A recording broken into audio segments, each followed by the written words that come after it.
Today we're going to look at Garland Pose, looking at it in one of two ways. The first is the most commonly performed, which is a wide-legged deep squat.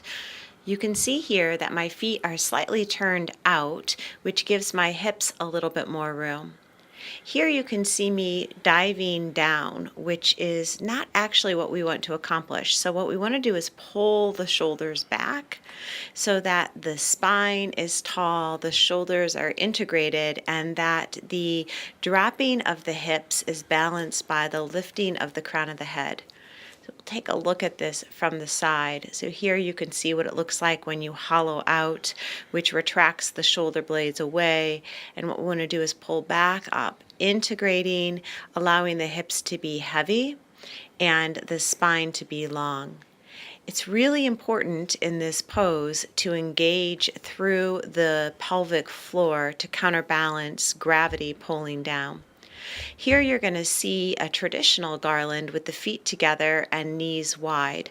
You can reach back, wrapping your hands around your heels, and in this pose we are actually using the pressure of our hands to allow the shoulder blades to round out. So if you can think about cat-cow, this is getting more into that cat pose where we're opening and puffing through the upper back.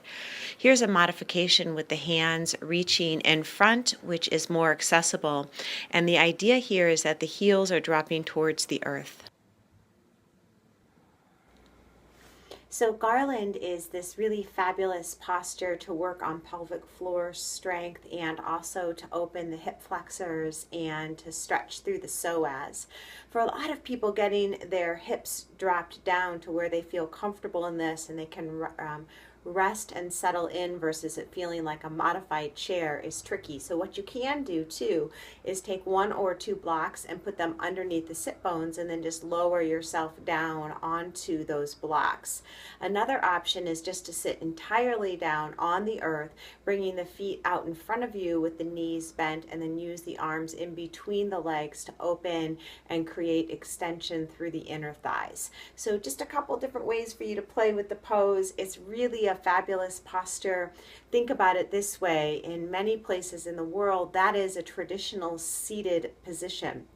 So people spend a lot of time in that particular position, and it keeps the hips really limber into our more advanced years. It also is a great pose to work with your pelvic floor lifts with a lot of awareness to treat as incontinence, and it's very stimulating to the digestive system. Have a fabulous day. Namaste.